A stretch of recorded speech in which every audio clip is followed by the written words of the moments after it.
Wherever they went, the Keldans transformed the land into a weapon.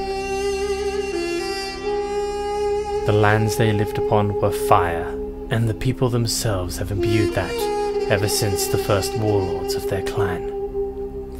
Their way is a way of strength, and they are led by the strongest of them all. After all, Grand Warlord RADHA's challenges are always defeated, but she rewards the most passionate with the Flame of Keld. If you are ready to imbue the flame, then let me take you through my Grand Warlord RADHA deck tech.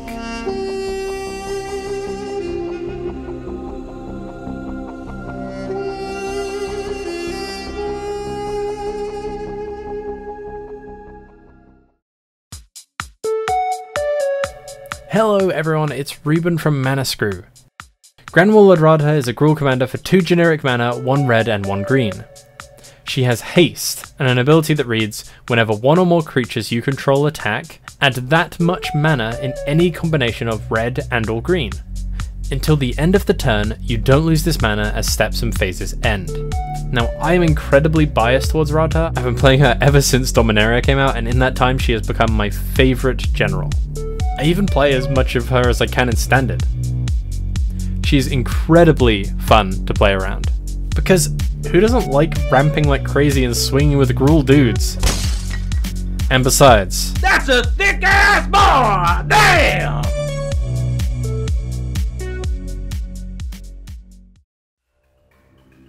Now this is a slight deviation from the main deck tech, and I usually don't take this into account, so if you want to skip ahead, I'll leave a timestamp to wherever it is on the screen now. But I actually really like the character arc they have going for RADHA. She's this half-elf, half-Keldan who was likely viewed as an outsider in Keld as she came from the Sky Shroud. She must have had to prove herself to all of those who would see her as a foreigner, and so she grew to be this angry brute who just lived the Keldan way of life. But as of the release of the Dominaria set, as we can see from Teferi's hair, time has passed, and she has grown to be someone who is striving to preserve her people and be a good leader, even helping out Teferi with some stuff. It's a really nice character arc for Magic to have in a setting that has Nissa and Jace, who don't really seem to ever change as characters in any meaningful way. For this reason, and the fact it's still a good card, we also include Baby RADHA to give us a helping hand in the deck.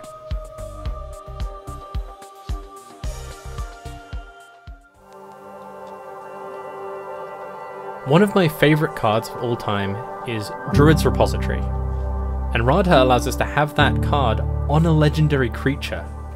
Because of this, her ability is very transparent and it's easy for our opponents to see the route we'll be taking. We're going to be turning a whole host of small dudes sideways to get us mana to cast our big dudes or big spells.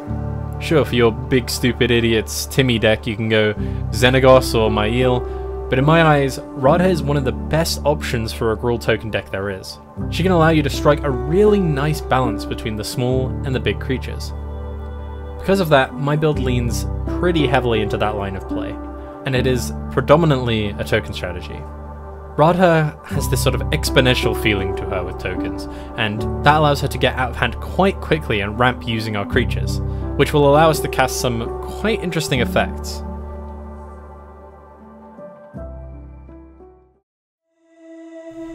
So, the framework for this deck is particularly important because we need to get where we're going fast, and we need to build a board presence that's difficult for our opponents to deal with early. Aggro strategies are hard to pull off in Commander, and you certainly won't be making any friends playing this deck that needs to attack as much as possible to reach its full potential. Our deck runs a decent number of mana cost expensive cards. X cost spells, mana sinks, the works. So let's talk about how we're going to get ahead and be able to cast these as early as possible. We want to get RADHA out as soon as possible so we can start swinging and getting more value from our creatures. We run all the standard ramp of Kodama's Reach, Wood Elves, Soul Rings. These cards are great for getting us off the ground and getting these initial sparks of fire to light the flame. But we also want to be able to function if our opponents are shutting down RADHA herself. So we include the ramp of Harvest Season, Druid's Repository, Growing Rites of Itlimoc, all of which give us rewards for doing the things that RADHA wants us to do, tapping our creatures, turning sideways, having a lot of them. They will allow us to stay ahead once we solidify our board, meaning that only a board wipe will be able to stop us. On to the answers. The answers we include in this deck are also nice and versatile, or they work towards our strategy. For example, we have Artifact Mutation, which is rather narrow as it only really is intended to hit our opponent's big artifacts, but it gives us a big reward for including it. So we also have to back that up with the more versatile removal of Chaos Warp, Hull Breach, Crows and Grip. These will allow us to respond to our opponent's threats or pillow fort cards that will make it difficult for us to attack. Lastly, something to note is that the biggest threat to our strategy are board wipes. To try and stave off some of the impact of this on us, I run Heroic Intervention, which can be a huge swing when our opponents think they've come up with an answer to our board.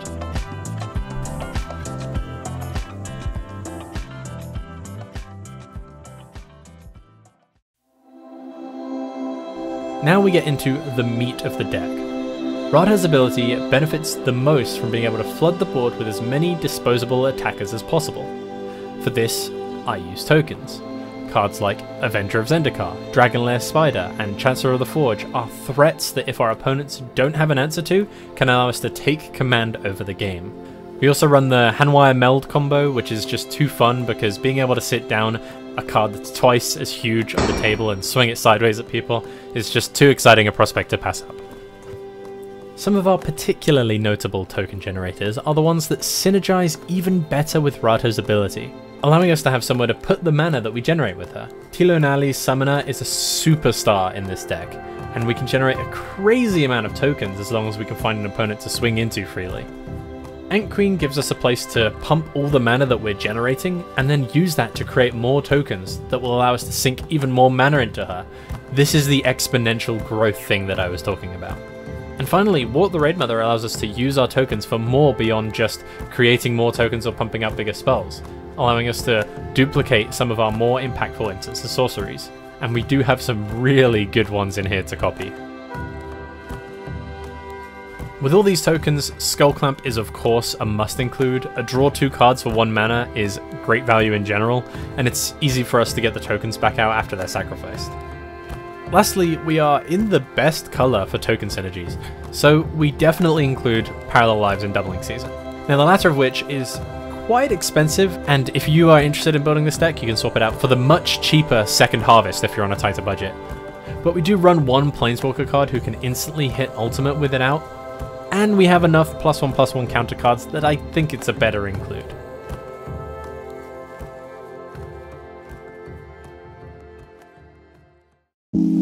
So now we know how we're creating the tokens and how we're using them to generate the mana, so what's the plan here? How do we use these tokens and this mana to win the game outside of just dealing damage with a couple dozen 1/1s, which believe me is a good strategy in itself? Well, we want to have a few ways of doing this.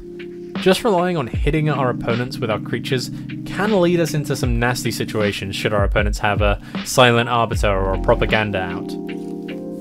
One of the first ways is to take advantage of our tokens entering the battlefield. The most obvious way of doing this is Purphoros, God of the Forge, who reads, whenever another creature enters the battlefield under your control, Purphoros deals 2 damage to each opponent. This will hose your opponents in any situation where you're creating a lot of tokens. If you attack with 10 tokens and pump 15 mana into a Tilonali's Summoner, all of a sudden you create 14 tokens and deal 28 damage to each opponent. That's just from them entering the battlefield. You haven't even gone to the damage phase of combat yet. This effect is so good that we actually also include Mini Purphoros, also known as Impact Tremors. Impact Tremors is similar, but is half the mana and half the damage. This means we can get it down a lot earlier, but we have to do a lot more to grind our opponent's life totals down. A similar effect, though it doesn't really help us with the Propaganda Silent Arbiter type situations, comes from Hellrider, who will deal 1 damage to the defending player for each creature attacking them, which basically doubles the damage on each of our little 1/1 tokens. We also include Shaman of the Forgotten Ways. It allows us to get ramp early, and we can relatively easily hit the mana cost for its ability, to completely murder those decks that rely on low creature pillow fort strategies. The ability I'm referencing here is its Formidable ability, which reads that we pay 11 mana and tap it, and each player's life total becomes the number of creatures they control.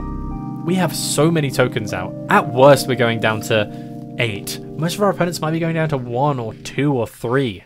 And anyone with 0 creatures literally dies. And those who are knocked down to single digits are probably going to be dealt with by our token army or by Perforos just playing 2 creatures. Shaman of the Forgotten Ways is a creature version of a card called Biorhythm, which is banned. So you can understand how powerful this effect is. Another way we can get use out of our tokens is by using them to power up some of our higher cost spells. For this, we can afford to include a few X cost spells, and some mana sinks we can put our mana into, like Ant Queen. For our X cost spells, our main ones are Green Sun Zenith and Genesis Wave. Green Sun Zenith is usually helping us to get an Avenger of Zendikar if we use it post-combat, but Genesis Wave... oh man, this deck is essentially for me a Genesis Wave deck. We do include about 18 non-permanents, but one of those is Genesis Wave. There is almost no better feeling than casting Genesis Wave for 20 plus mana. And this is one of those decks that could accomplish that reasonably frequently, and it's wonderful. But enough about Genesis Wave. I also mentioned some sinks for our mana. One of these is Perforos God of the Forge. That's right, that guy does some work in this deck.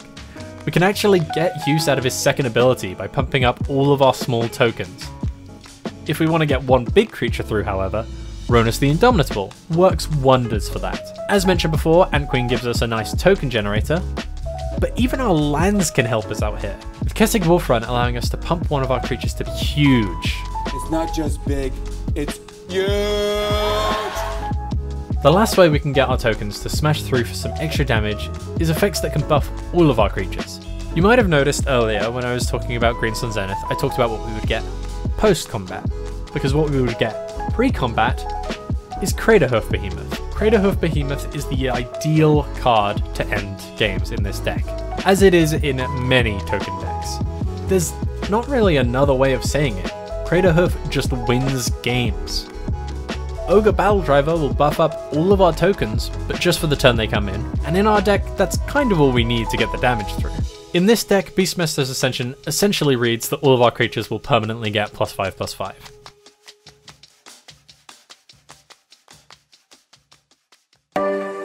There's one more way we can use our tokens and mana to win the game with Radha, and that's the aspect of the deck that's given it its namesake, Grand Warlord RADHA, Infinite Smash. Ah, infinite combos, my old friend. As far as infinite combos go, I think infinite combat steps are on the lighter side of things. I know some of you may already know where I'm about to go with this, so I'll just get onto it. Aggravated Assault is a card that reads, pay 3 generic, 2 red, and take an extra main phase, followed by an extra combat phase. This card famously goes infinite with Savage Ventmaw, which we also include in this deck, but for us, as soon as we get 4 creatures in Radha out, we can use Aggravated Assault infinite times! We generate 5 mana every single combat as long as they survive.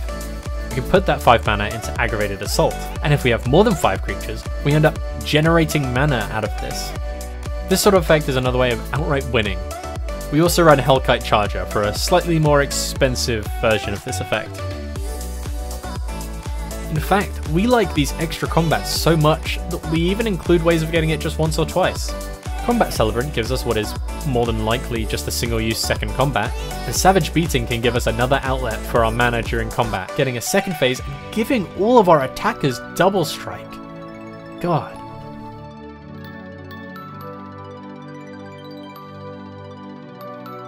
So we've already mentioned the infinite combat combos, but there are some more interesting interactions we have in the deck, and here we're going to talk about some of the cool synergies we can use. One of these cool synergies is Green Sun Zenith.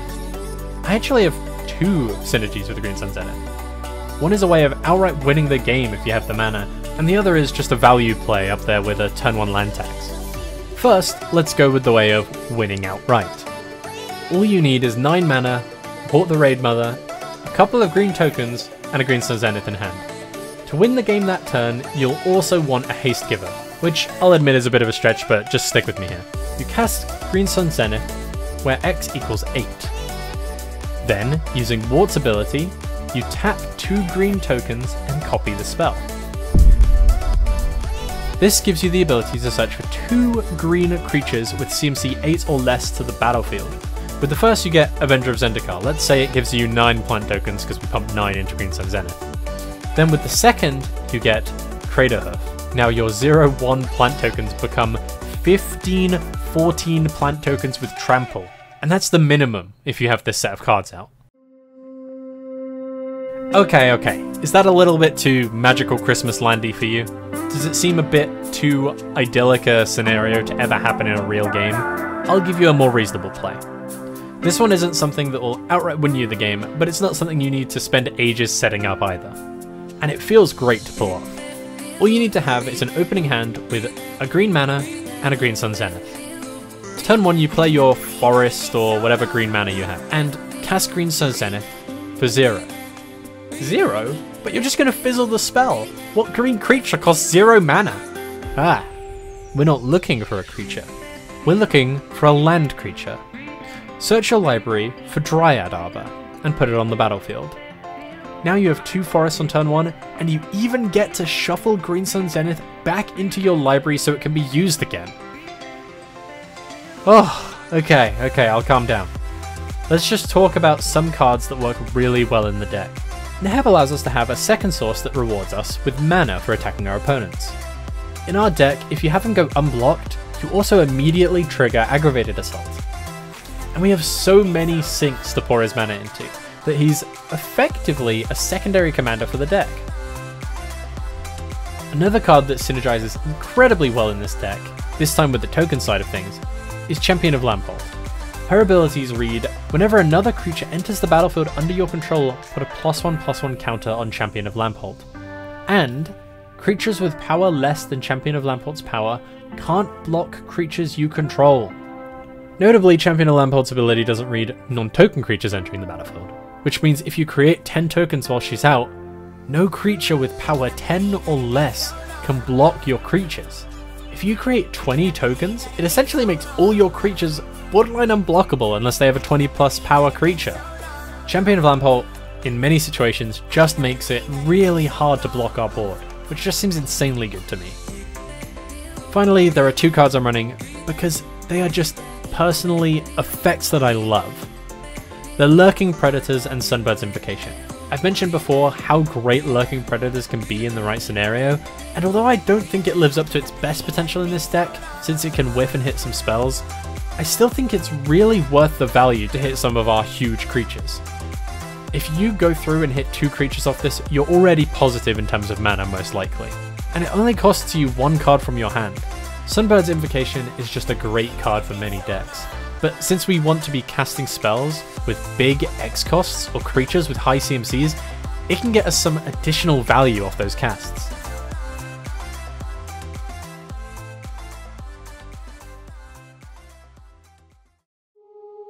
Now here I'm going to talk about some alternative routes that you can take with the deck that I haven't taken.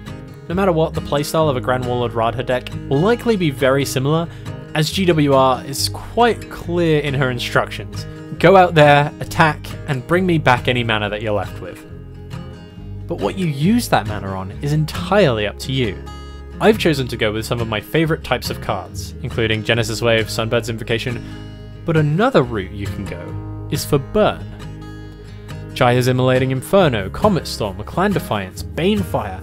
There are some great X mana cost burn spells that can blow your opponents out of the game, especially if paired with Neheb.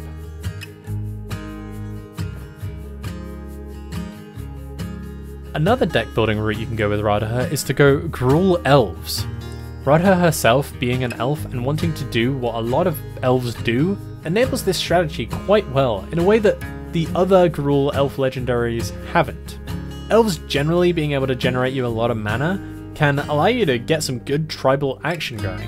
Imperious Perfect, Elvish Archdruid, Lissalana Huntsmaster, these all synergize with RADHA by generating you lots of mana or by getting you some elfy tokens to swing with. Going Elves can allow you to generate a lot of mana to put towards whatever plot your elves have up their sleeves.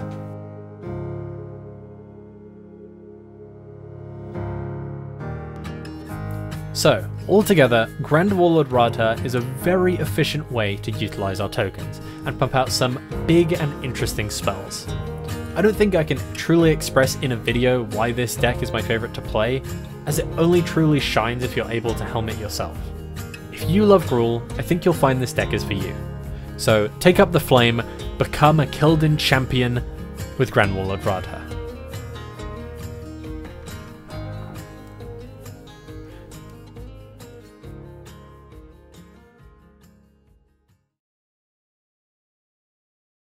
Thank you all for watching. I've been Ruben from Manascrew. I hope you've enjoyed this video and that it's got some ideas swimming around in your head. Please share those ideas below or leave a like if you enjoyed the deck tech. Also, if you have any ideas for videos, tips, commanders you'd like me to cover, please let me know below.